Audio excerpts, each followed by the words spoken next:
الحمد لله رب العالمين الصلاة والسلام على خاتم النبيين وعلى آله وصحبه أجمعين أما بعد فأعوذ بالله من الشيطان الرجيم بسم الله الرحمن الرحيم قال الله تعالى في سورة الكهف فانطلقا حتى إذا ركب في السفينة خرقها قال أخرقتها لتغرق أهلها لقد جئت شيئا إمرا قال ألم أقل إنك لن تستطيع معي صبرا قال لا تؤاخذني بما نسيت ولا ترهقني من أمري عسرا۔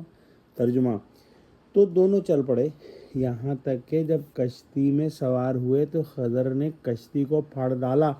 موسیٰ نے کہا، کیا آپ نے اس لیے پھاڑا ہے کہ سواروں کو غرق کر دیں؟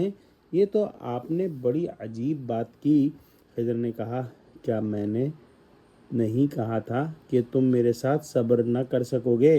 موسیٰ نے کہا، جو بھول مجھ سے ہوئی اس پر مواخذہ نہ کیجیے اور میرے معاملے میں مجھ پر مشکل نہ ڈالیے۔ بہرحال جو گفتگو ان کے درمیان ہوئی کہ حضرت خضر علیہ السلام نے کہا کہ آپ میرے ساتھ صبر نہ کر سکیں گے، اور حضرت موسیٰ علیہ السلام نے ان کو باراور کرایا کہ وہ صبر سے کام لیں گے اور ان کی کوئی حکم کی خلاف ورزی نہ کریں گے۔ اور اس تمام بات کے بعد دونوں چل پڑے، پھر ایک کشتی میں سوار ہوئے، اور مفسرین نے فرمایا کہ کشتی والوں نے خضر علیہ السلام کو پہچان کر مفت سوار کر لیا، اور پھر حضرت خضر علیہ السلام نے کشتی کو پھاڑ ڈالا۔ حضرت موسیٰ علیہ السلام کو یہ بات بالکل سمجھ نہ آئی کہ کشتی والوں نے ان کے ساتھ احسان کیا اور ان کے احسان کے بدلے میں خضر علیہ السلام نے یہ نقصان کر دیا۔ لیکن یہ نقصان انہوں نے اس وقت کیا جب کشتی کنارے کے قریب پہنچ گئی تھی۔ لوگ ڈوبنے سے بچ گئے، اور توڑنا یہ تھا کہ ایک تختہ نکال ڈالا تھا، گویا اس کو عیبدار بنا دیا تھا۔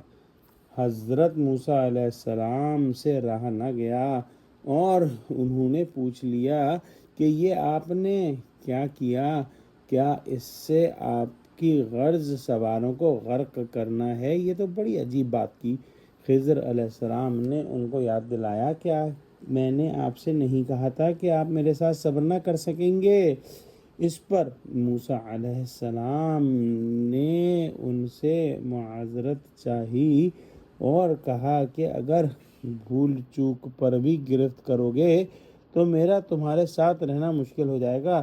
یہ پہلا پوچھنا حضرت موسیٰ سے بھول کر ہوا، اور دوسرا اقرار کرنے کو، اور تیسرا رخصت ہونے کو۔ دوسرے اور تیسرے کے بارے میں ہم انشاءاللہ اگلی آیتوں میں پڑھیں گے۔